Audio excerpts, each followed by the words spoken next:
Se você for analisar as cartas de Paulo, você vai ver que onde ele fala mais sobre graça? Quais são as cartas de Paulo que ele mais enfatiza sobre graça? São duas apenas. Quais são? Gálatas, que era em Antioquia. A Galácia, Antioquia ficava na Galácia. Então aos Gálatas ele vai duro.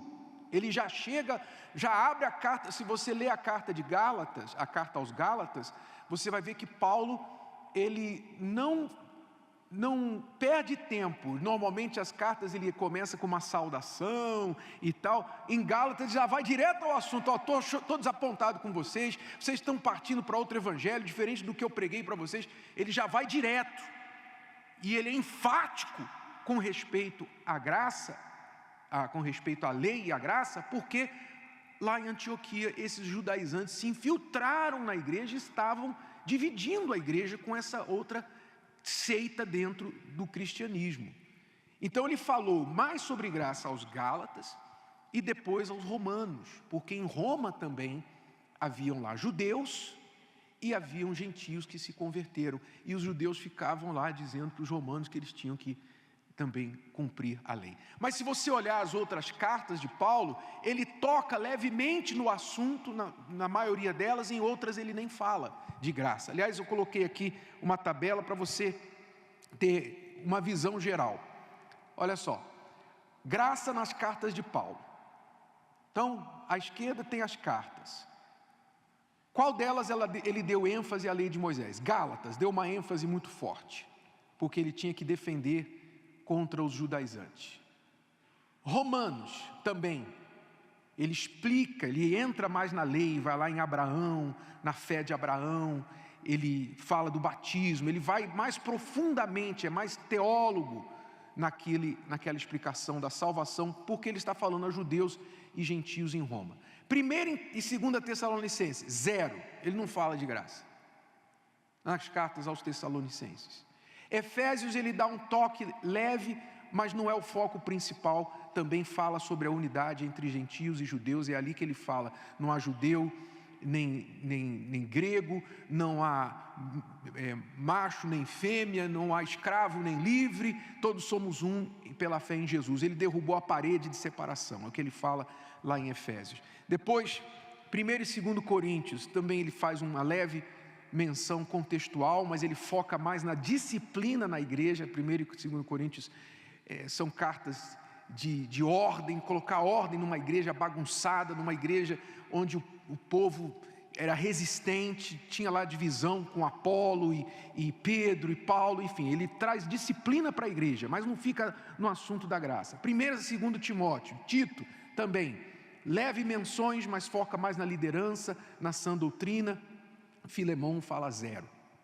E assim a situação do assunto da graça. Quer dizer, nem Paulo falava a graça sempre o assunto. Ele só focava lei e graça quando esse assunto era uma ameaça à igreja. Está bem claro isso? Sim ou não? Se Paulo estivesse escrevendo para a igreja hoje, no século 21, aqui no Brasil, para os cristãos hoje, então, o que a gente normalmente tem que expor? Quais são as crenças erradas que a gente tem que desbancar da mente das pessoas que vêm à igreja? Quais são as crenças erradas?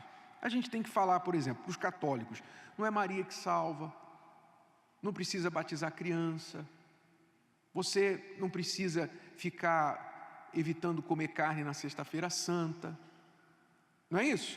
A gente vai falando das imagens, que não tem que ter imagens e tal. Então, se Paulo estivesse aqui hoje, ele falaria sobre esses assuntos. Ele não entraria na questão de lei de Moisés, porque o povo não sabe nem lei de Jesus, que dirá a lei de Moisés. Não sabe. Então ele tratou desse assunto, por quê? Porque era o público-alvo dele na época, e era o problema que estava acontecendo em pontos, em lugares específicos, onde esses judaizantes estavam infernizando a igreja, como hoje tentam infernizar a igreja universal. Então eu acredito que Paulo hoje também teria que falar de graça para esses que ficam sendo influenciados pelas próprias cartas de Paulo, lá do passado. Se ele voltasse hoje, ele ia ter que dizer aqui para você: olha, não é bem assim, vocês estão perdendo o fio da meada. Então, entenda que quando não havia esse problema, o assunto de Paulo era o quê? O assunto de Paulo nas outras cartas era a disciplina da igreja, era a exortação, era a volta de Jesus, era a cruz, Jesus crucificado. Paulo falava dos assuntos que é o Evangelho, que é o que a igreja tem que falar. Se eu estou tendo que falar de graça aqui hoje, não é porque é necessário falar de graça. A graça é necessária ser vivida. Não é necessário a gente falar de graça, é necessário a gente viver a graça, ser a graça, como Jesus foi. Mas se é necessário é porque esse espírito tenta entrar dentro da igreja e confundir as pessoas que ficam tentando tecer crenças e comentários e pensamentos que só vêm para trazer dúvida à fé pura e verdadeira. Então, se você lembrar dos ensinamentos que o bispo tem passado para a gente nos últimos anos, você vai ver que o bispo vem nos ensinando, agora falando da Igreja Universal, como o próprio Deus já tem dirigido a igreja, como dirigiu lá atrás através de Paulo. Deus vem dirigindo a Igreja Universal nos últimos anos, quando o bispo vem nos ensinando sobre a fé do Velho Testamento e a fé do Novo Testamento. Você já ouviu o bispo falar sobre isso, não já? Nós temos aprendido o quê? Que o erro de muitos que caíram, que não se sustentaram na fé, foi ter abraçado a fé do Velho Testamento, que é a fé para ganhar, a fé para conquista, e não ter entendido nem abraçado a fé do Novo Testamento, que é a fé para perder. Eu não estou falando nada novo para vocês. O bispo vem ensinando, o Espírito Santo vem usando o bispo nesses últimos anos para ensinar a gente exatamente sobre isso. A fé de Deus, a fé verdadeira, é essa fé que tem disposição para conquistar, mas se não for a vontade de Deus que eu conquiste, eu tenho fé para perder também. Sei viver bem em toda e qualquer situação, contente com muito e contente com pouco. Na abundância e na escassez, essa é a minha fé. Tudo posso naquele que me fortalece. Essa é a fé do Novo Testamento, que o bispo tem ensinado para a gente. E essa é a fé que infelizmente muitos não têm, não conheceram. Cadê? Cadê a graça nessa hora? Cadê a graça?